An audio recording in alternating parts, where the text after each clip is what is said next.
moi, de mon point de vue, la chasteté, c'est pas pour tout le monde. Quand on a le Saint-Esprit, c'est possible de vivre la chasteté. Tu prends le Seigneur comme exemple, tu dois aller en relation avec tout ce qui est saint. Vivre la chasteté, c'est aussi mener une vie saine. Ceux qui ont décidé de vivre la chasteté et ceux qui veulent vivre la chasteté, c'est de prendre l'appui du Seigneur et de le laisser nous guider dans la décision que nous prenons et d'avoir aussi la volonté.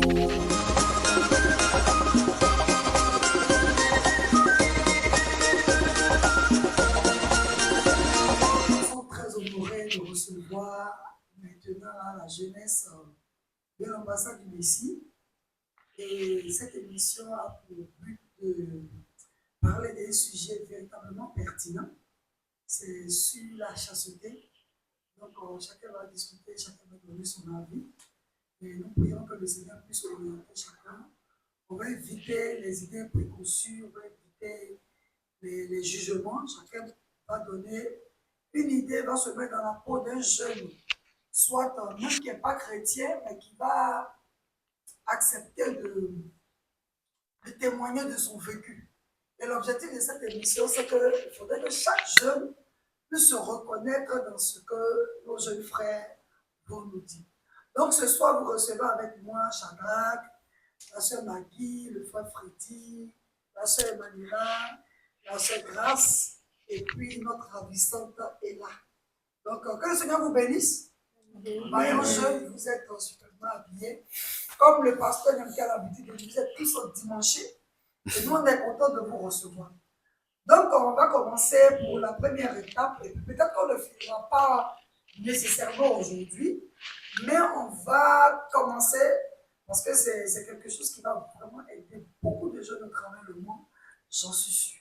Donc, comme je le disais, on va parler de la chasteté. Notre thème d'aujourd'hui, c'est sur la chasteté. Moi-même qui vous parle sur Pasteur Delphine, nom de l'église, ambassade de Messie, je suis chargé de poser les questions. Merci.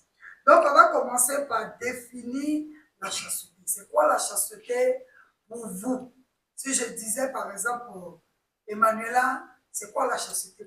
Pour moi, la chasteté, c'est le fait de se préserver, de se garder de toute relation sexuelle avant, genre, le mariage, mais dans le but d'honorer le Seigneur.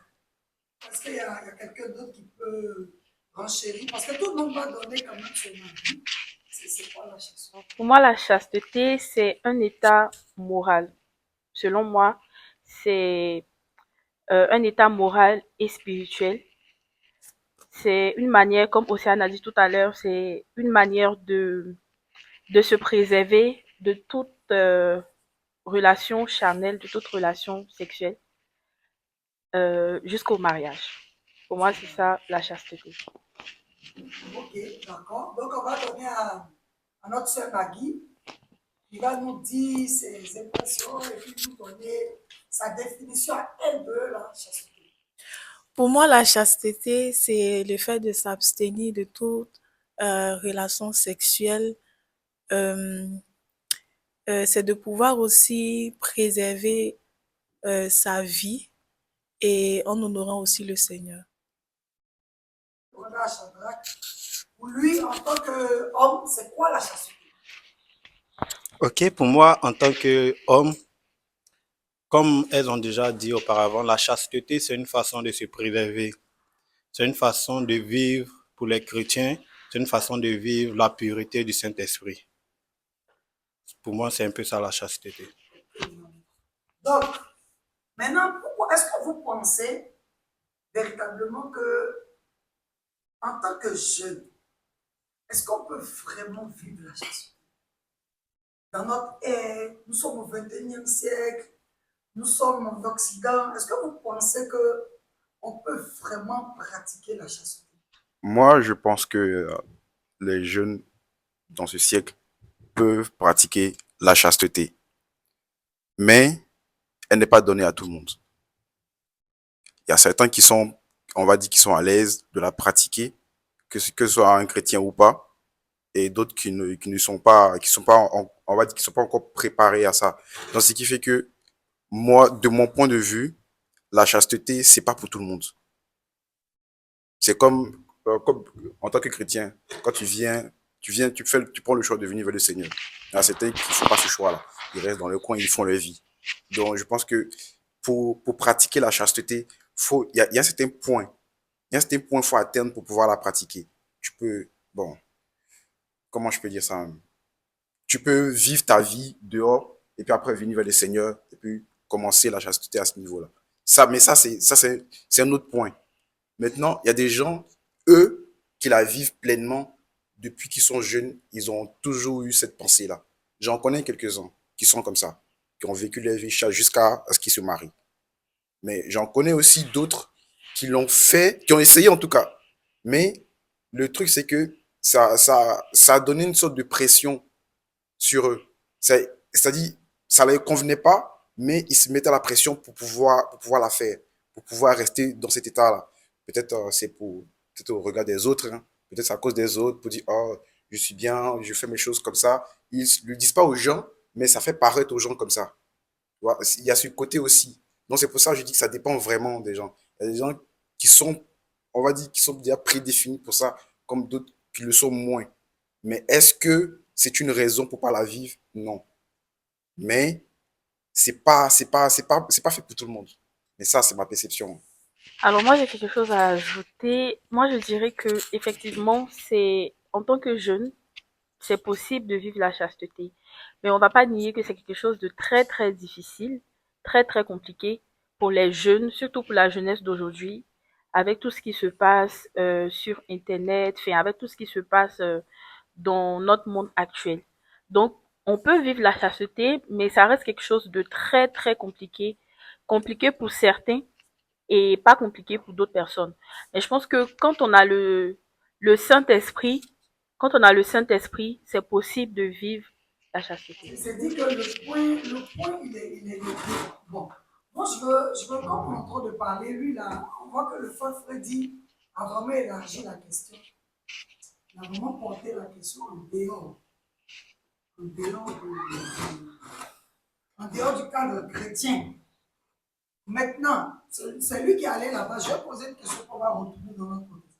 Est-ce que vous pensez, de manière vraiment sincère, il y a des hommes au milieu de vous, que physiologiquement parlant, en tant que des jeunes, est-ce que vous pensez que scientifiquement parlant, un jeune de votre âge peut vivre la chasteté? Question pour chacun. Scientifiquement parlant, un jeune peut vivre dans la chasteté. Pourquoi? Parce que je dirais que c'est une décision. Si tu prends la décision de vivre dans une société sans voler, tu peux prendre la décision de vivre dans une société et pratiquer la chasteté. Pourquoi? Parce que voler aussi, c'est une pulsion. La chasteté aussi, c'est une pulsion. La chasteté, parce que ce sont des envies que ton corps émet. Ton corps sécrète des hormones, puisque nous sommes dans le domaine scientifique. Ton corps sécrète des hormones. Et c'est cela qui te pousse à aller à un besoin que la nature, naturellement, tu as. Donc, si tu as pris la décision de dominer sur tes envies de voler, tes envies d'aller contre la loi du pays, de peur d'aller en prison, tu peux prendre aussi la décision de vivre la chasteté, de peur d'acquérir d'autres maladies. Je peux rebondir sur ce qu'il vient de dire. Ok, vas-y, rebondis, on va voir. La question, elle a précisé, elle a dit physiologiquement. Le fait de voler, c'est un choix, c'est pas physiologique. On n'est pas déjà, et puis non. C'est comme un organe qui pousse. Un organe qui pousse dans le corps humain, c'est tout le monde. C'est impossible de pouvoir l'enlever. Donc pour moi, physiologiquement, non. Mais, comme il a dit, c'est un choix. Tu peux faire ce choix-là. Mais physiologiquement, en tant que jeune en tout cas, c'est pas possible. La chasteté, elle n'est pas propre. Personnellement, en tout cas, je trouve que si on doit prendre la partie physiologique, c'est que elle n'est pas nécessairement propre à nous. Elle fait partie de nous, mais on peut pour autant faire ce choix-là de pouvoir se préserver. Et dit, si je comprends bien, c'est comme tu veux me faire comprendre que ça ne dépend pas de toi. Ça ne dépend pas vraiment de la personne. C'est parce que tu ne peux pas contrôler les hormones. tu peux le faire, on va dire physiquement, en t'injectant des trucs, mais tes hormones à toi, personnellement, tu n'as pas de contrôle dessus. Elles sont là, elles viennent. Pour des femmes, à certains moments, pour les hommes, c'est presque tout le temps. Mais cette partie-là, tu peux pas la contrôler. Donc maintenant, tu peux faire le choix de contrôler, mais on va dire, comment je peux dire ça? Euh, Ton corps réagit d'une façon que tu n'as pas de contrôle dessus. D'une façon que c'est inné. Donc, parce que quand on dit que quelque chose est physiologique, à ma connaissance, comme Fred vient de le dire, c'est comme c'est une pulsion qui ne dépend pas de toi, qu'est-ce qu'il est. À un moment donné, ça vient. Est-ce que vous, il vous arrive de ressentir ces choses-là à votre niveau? Question pour Ella. Oui, il m'arrive souvent aussi d'avoir des ressentis à ce niveau-là. Mais comme on peut le dire aussi, c'est un peu mental aussi. Quand ton esprit va souvent dessus, tu peux avoir envie, mais quand tu n'es pas dessus, quand tu décides d'être chaste, c'est de ne plus penser à ces genres de choses, c'est de rester, c'est comme si tu t'es fixé déjà l'objectif de vivre la chasteté. Ok, très bien. Vraiment, c'est pertinent. Parce que tout à l'heure, on avait vu que la sœur Grâce, elle avait dit que c'est vrai que c'est physique, mais aussi, c'est aussi mental. Bon. Maintenant, vu que nous, ici, nous sommes dans un domaine chrétien, dans le domaine de la chrétienté, j'ai voulu, parce que vous êtes jeunes, il faudrait que les gens ne pensent pas que c'est parce qu'on est chrétien qu'on a seulement l'aptitude, mais je voulais voir aussi votre manière de penser en dehors. C'est-à-dire qu'on n'est pas chrétien, comment est-ce qu'on aborde ce problème de chasteté? Question pour Manu. Par exemple, un jeune qui n'est pas chrétien, comment est-ce qu'il aborderait cette approche-là de la chasteté? Parce que tout à l'heure, Chantal disait que c'est un choix. Et Freddy est allé un peu contre ce choix, parce qu'il a dit que ça ne dépend pas vraiment de la personne comme voler. Parce que voler, la chose se passe en dehors de toi. Or, question, en matière de pulsion, la chose, elle est en toi. Donc, ça dépend de toi. Donc, du coup, moi, je posais la question de savoir, est-ce qu'en tant que jeune, c'est ça, est-ce qu'en tant que jeune, c'est comme ça qu'on ressent, comment on vit la chasteté? Bon, en tant que jeune, déjà, en tant que jeune, moi, je vais aller plus du côté de mon frère Shadrach. Il a parfaitement raison du fait que c'est une décision. Parce qu'on a vu des personnes qui sont pas forcément chrétiens, mais qui ont pu tenir le coup jusqu'à arriver au mariage. Des jeunes qui ont pu tenir le coup, arriver au mariage. Et ces jeunes-là, c'est une décision qu'ils ont prise de garder ça pour ne pas, il y a d'autres pour ne pas retomber dans de mauvaises choses comme dans les maladies et autres. Et il y en a d'autres, c'est une question de valeur pour eux. Voilà, donc moi, c'est comme ça que je vois la chose. Est-ce que quelqu'un d'autre veut renchérir sur la question? Oui, bon, moi je dirais, euh, de mon point de vue, la chasteté pour un chrétien ou pour un non-chrétien, c'est genre, c'est vrai qu'on a nos pulsions qui sont innées, parce que au fil du temps, on développe certaines envies et tout, qui viennent de nulle part. J'ai envie de dire que quand tu es enfant, tu penses pas forcément à tout ce qui est sexe et alentour et tout. Mais au fur et à mesure, même sans que quelqu'un t'en parle, tu commences à émettre des désirs par rapport à certaines choses et tout. Si elle peut dire ça, le corps même commence à demander. Mais je pense que c'est pas parce que ton corps te demande certaines choses que tu n'es pas au-dessus, tu ne peux pas aller au-dessus de ce que ton corps te demande. C'est une question de savoir comment connaître son corps, comment pouvoir gérer ses pulsions et tout, comment vraiment aller au-dessus de ce genre de désir-là. Parce que Je pense qu'une fois, le pasteur nous disait que ce que nous, on considère comme faiblesse, là, il y a des gens qui ne sont pas confrontés à ça, en fait. Il y a des gens qui ne sont pas confrontés à ça, pas parce qu'ils sont plus forts, mais parce que, bon, ça ne représente rien, ça ne représente en aucun cas un frein ou un défi pour eux.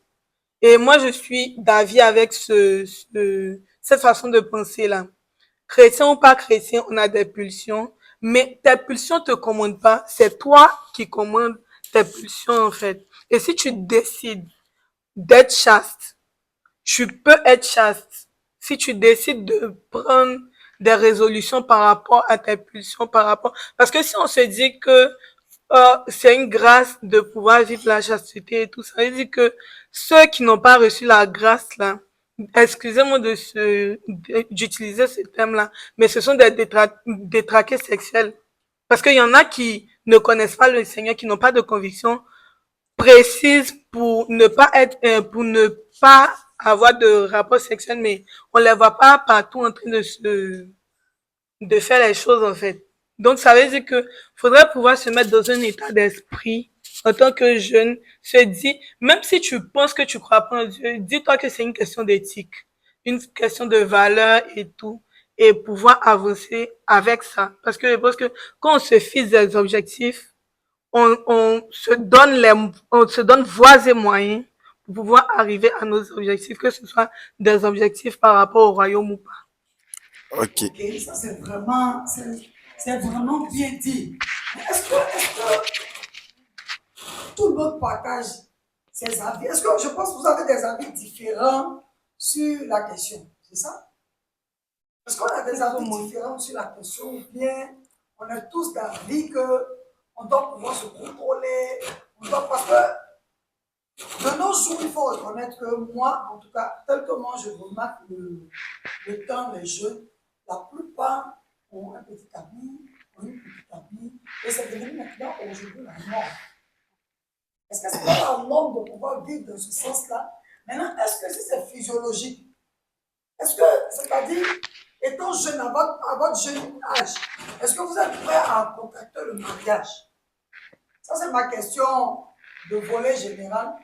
Avant que je vous pose deux questions sur le plan biblique, et puis on va s'arrêter là. Peut-être on va se donner un rendez-vous une autre fois, et puis on va approfondir encore le sujet. Pour faire du bien à nos téléspectateurs, bien sûr. Donc, moi, c'était quoi la question? Tu peux répéter la question, s'il te plaît? Non, je demandais si vous étiez tous du même avis. Moi, personnellement, je suis du même avis. Parce que je trouve que, hormis le fait que le Seigneur nous demande de vivre la chasteté, c'est vraiment, en fait, je pense que ce qui fatigue aujourd'hui les jeunes, on se dit qu'il y a trop d'interdits. On voit Dieu. Moi, je veux vraiment que, en tant que jeune, que tu sois chrétien ou pas, faut vraiment qu'on commence à voir Dieu comme un père qui donne des conseils à ses enfants. Voilà, parce que nous sommes nés, c'est pas l'homme qui a créé le sexe. Nous sommes nés, nous avons trouvé, nous allons mourir, nous allons laisser et nous allons partir. Donc, si lui-même qui a créé cette chose-là, il nous demande d'être chaste, il sait pourquoi il le fait. Et au-delà même du fait que le Seigneur nous demande d'être chaste, moi, je pense que c'est avant tout une valeur. Parce que moi, je me rappelle que quand j'avais pas encore donné ma vie au Seigneur Jésus, je m'étais dit que j'allais rester chaste jusqu'au mariage. Avant même de savoir que c'était la recommandation que le Seigneur nous donnait, moi, déjà, pour moi, c'était une valeur pour moi. C'était une manière de me respecter. Parce que je trouvais que c'est trop sale de, de, de, euh, de, d'avoir un partenaire sexuel alors que tu n'es pas marié. Pour moi, c'était pas respectueux. Et en tant que femme, je me disais que c'est un manque de respect si je me donne à un homme alors que ma famille ne le connaît pas, il m'a pas marié, et puis je me donne comme ça à la personne.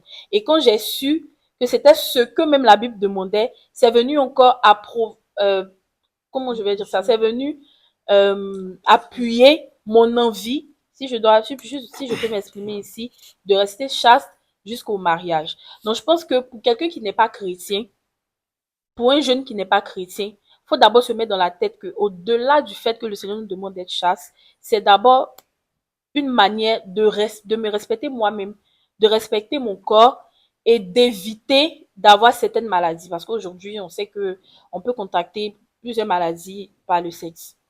Voilà. Je vais essayer de rebondir un peu. Je vais, bon, peut-être que je n'ai pas bien détaillé. Je vais préciser encore ce que j'ai dit. J'ai dit, physiologiquement, on est comme ça. Mais ça ne veut pas dire qu'on ne peut pas prendre la décision de rester chaste. Non. Tu fais le choix. Et en plus, je reviens encore à la chasteté, c'est pas uniquement que le sexe. Parce que ça inclut aussi que ce soit la drogue, l'alcool et plein de choses. Comme on dit là, ton corps est un temple. Donc, ça inclut pas uniquement que le sexe. Non, mais ici, on parle plus du volet. Sexuel, oui, oui, je vois. Mais c'est juste pour appuyer mon point, c'est que à ce niveau-là, tu peux décider de l'être. Je prends la partie des jeunes, on va dire plus adolescents. Eux, physiologiquement, leurs hormones, ils grimpent à un certain niveau. Bon, c'est comme ça. C'est juste que un jeune qui n'a même jamais entendu parler de ça, il peut même pas tomber dedans. Comparé à un autre jeune aussi lui, qui a jamais tourné aussi, qui peut aussi tomber dedans, mais d'une autre façon. J'en connais des jeunes avec qui je suis allé à l'école qui étaient comme ça. Eux, ils avaient jamais entendu, et puis quand ils entendaient, ils comprenaient rien. Ils disent, c'est quoi ça? Oh non, laisse comme ça. Ils sont comme ça. Mais physiologiquement, c'est propre à nous. Mais on fait le choix. En tant que chrétien, tu fais le choix de l'être. Mine de rien, comme on dit, venez vers le Seigneur, c'est un peu un combat. Sinon, ça ne vaut pas la peine. Si tu fais pas le moindre effort à ce niveau, ça ne vaut pas la peine. Donc, on peut dire, le Seigneur nous a créés comme ça, et puis les hormones sont là, c'est indépendamment de nous, mais on fait le choix de garder cette partie-là propre à nous, pour que ça devienne notre valeur. Si tu te bats pas pour ça, ça vaut pas la peine que ce soit un combat. Donc, un peu, la chasse, c'est un peu ça. C'est un peu un combat que tu mènes contre toi-même, pour rester, au moins pour ton ou ta partenaire. Moi, je vous entends parler et j'ai un petit sourire dans le creux. Parce que nous tous, on est deux jeunes. Vous savez, les copains, copines, c'est intéressant. C'est tellement intéressant que franchement, je ne sais pas si c'est un truc. Mais notre mission a pour objectif de pouvoir véritablement aider quelqu'un. Donc pourquoi est-ce qu'à votre avis, le Seigneur nous demande de pratiquer une vie de chasteté?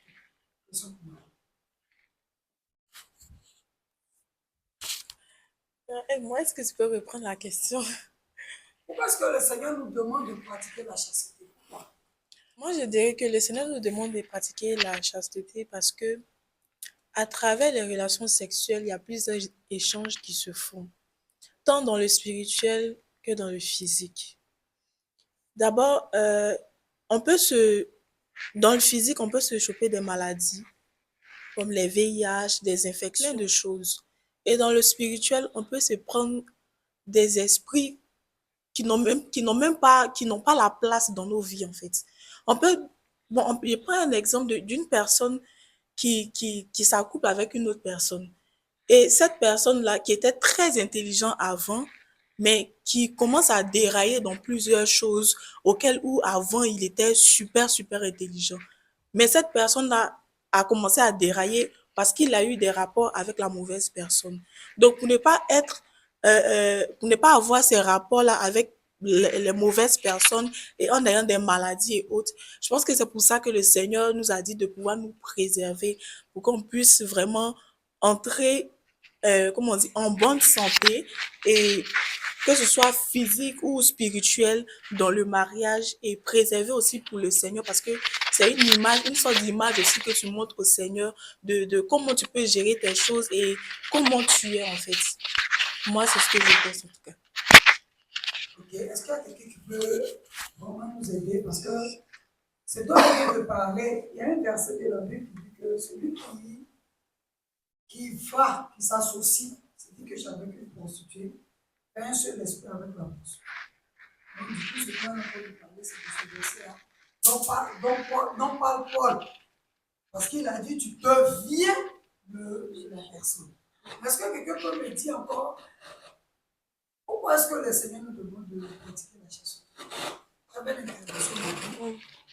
Moi, je vais rejoindre Maggie, mais je vais aller encore plus vous dire que euh, quand tu vas dans le livre de la Genèse, pardon, qui pour moi est l'un des fondements, sinon l'un des piliers de la Bible, parce que c'est de là que tout part. Quand tu vas dans le livre de la Genèse, le Seigneur nous dit, l'homme quittera son père et sa mère et s'attachera à une femme, et les deux feront une seule chair. Et le fait que l'homme quitte son père et sa mère et s'attache à une femme, et qu'ils deviennent une seule chair, une seule chair là, c'est à partir du moment où les deux auront, si je veux dire ça ici, copulé, qui vont faire une seule chair. Et si, dans le cadre ça c'est dans le cadre du mariage. Hors du cadre du mariage, ça ne s'annule pas forcément, mais c'est juste que vous sautez des étapes. C'est juste que vous sautez le fait de quitter son père et sa mère et se marier pour pouvoir former une seule chair. Donc, ça veut dire que à chaque fois que tu vois quelqu'un, que vous avez des rapports, tu fais une chair avec une personne, là-bas tu vas faire une chair, là-bas tu vas faire une chair. Toi seul dans ton une chair là, tu deviens plusieurs chairs. Et tu te retrouves dans un mariage plus tard où tu penses arriver seul. Parce que physiquement, tu arrives seul. Par la grâce de Dieu, tu n'as pas eu de maladie. On rend gloire à Dieu. Mais tu n'as pas de maladie physique, mais ta santé spirituelle. Parce que on voit pas ça dans ce sens-là, mais tu te retrouves face à certains défis où tu vas même chercher dans ta généalogie la plus éloignée. Tu vois que personne n'a rencontré ce genre de défi-là. Mais quelque part, c'est parce que tu as eu à te mettre avec quelqu'un dans le passé et cette personne-là a ces défis-là. Mais tu as retrouvé où? Tu sais pas, tu peux même pas savoir. Tu peux pas savoir vraiment ou bien avec qui tu as eu à avoir des rapports. Et puis aujourd'hui, on dit que tu as un truc, comment on appelle ça, par exemple, un syndrome de la pomme percée. Ou bien, tu as un truc, comment on appelle ça, tu n'avances pas, tu es dans un perpétuel recommencement, tu es dans beaucoup de choses et tout. Faut pouvoir se dire que c'est vrai, il y a les maladies physiques parce que maintenant, là, la majorité d'entre nous n'ont plus peur de la maladie. On va se dire la vérité.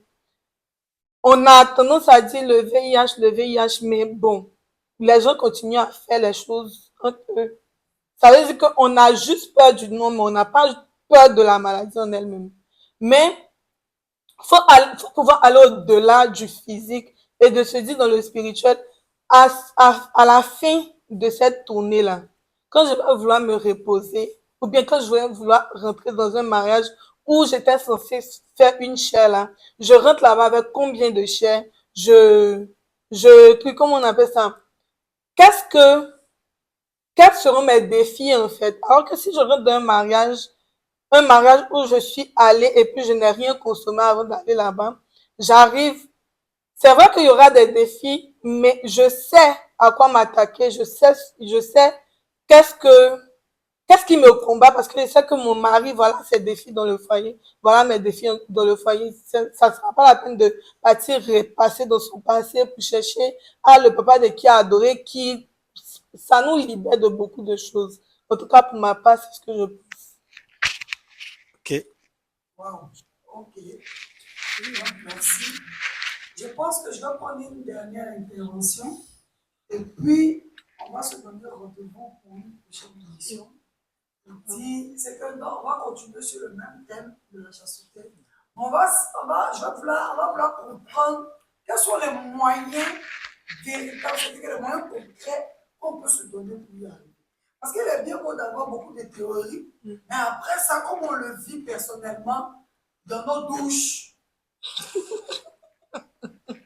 sur nos lits, comment on le vit concrètement, ça sera par la suite. Mais je vais laisser la dernière intervention à chacun et puis on va conclure pour cette. Ok. Comme on l'a dit au début, pourquoi le Seigneur nous demande de vivre la chasteté? Donc, si je vais aller un peu dans la Bible, on va prendre 1 Corinthiens 6, verset 18, qui nous dit « Ou bien encore, ignorez-vous que votre corps est le temple même du Saint-Esprit qui vous a été donné par Dieu et qui maintenant demeure en vous. Vous ne vous appartenez donc pas à vous-même. Pour dire quoi ici? Quand on dit le Seigneur, on fait référence aussi au Saint-Esprit. Ils n'ont pas dit ton corps, dans le verset ici, ils n'ont pas dit le corps est le temple de l'Esprit. Ils ont dit le corps est le temple du Saint-Esprit. Il y a un Saint qui est associé avec l'Esprit. Donc, si tu prends le Seigneur comme exemple, tu dois aller en relation avec tout ce qui est saint. Vivre la chasteté, c'est aussi mener une vie saine. La Bible parle clairement ici. La Bible nous dit, c'est une façon d'avoir une maîtrise de soi, le respect de son corps, comme nos sœurs ont dit tantôt. Si on va encore dans la suite du verset, c'est-à-dire au verset 19, il nous dit, car vous avez été rachetés à grand prix, honorez donc Dieu dans votre corps. Cela aussi veut dire que si tu pratiques la chasteté, c'est que tu honores Dieu, puisqu'on a dit ici, pourquoi le Seigneur nous dit. Donc, c'est comme le Seigneur parle à qui? À ses enfants. Ce qui veut dire, tu as pour le Seigneur comme père. Tu suis le Seigneur comme un exemple pour toi. Donc, qu'est-ce qu'on fait à un père? On honore son père. On respecte son père. On obéit à son père. Il pouvait parler simplement comme ça, sans l'avoir d'écriture. Mais pour avoir plus de références, plus d'exemples, il a donné des écritures qui est aujourd'hui la Bible. Donc, il nous dit ici, car vous avez été rachetés à grand prix, honorez donc Dieu dans votre corps. Ton corps, il a dit au verset 18, ton corps ne t'appartient pas. Donc, toi, tu dis, c'est mon corps, je fais ce que je veux. Je vais un peu sortir en parenthèse, tu fais les tatouages, tu fais n'importe quoi. On dit, ton corps est le temple du Saint-Esprit. Qui dit temple? On va pas souiller. Le temple n'est pas un lieu souillé. C'est un lieu saint. C'est le lieu où réside, on peut dire en griffe, c'est le lieu où réside le Seigneur. Donc, si le temple, tu respectes le temple, en enlevant tes chaussures pour entrer dans un temple, en prenant soin du temple, en ne pas injurer, ne pas faire du n'importe quoi, ne pas saluer le temple. La façon dont tu prends soin de ce temple qui est bâtiment, gravier, caillou, ciment, c'est de la même façon, tu dois prendre soin de ton corps, qui est aussi le temple du Saint-Esprit, mais en pratiquant ici la chasteté. C'est ce que j'aimerais ajouter. Ok, donc je vais demander à Maggie son mot de fin pour aujourd'hui. Ensuite, à Frédéric, puis ce sera le tour des autres de donner leur mot de fin. Bon, moi, j'aimerais dire à mes frères et mes sœurs, c'est vrai, c'est pas facile de pratiquer la chasteté, mais le conseil que je peux donner, c'est de nous remettre entre les mains de Dieu, entre les mains du Saint-Esprit, pour qu'il puisse nous aider à pouvoir garder vraiment ce beau bijou de chasteté jusqu'au mariage.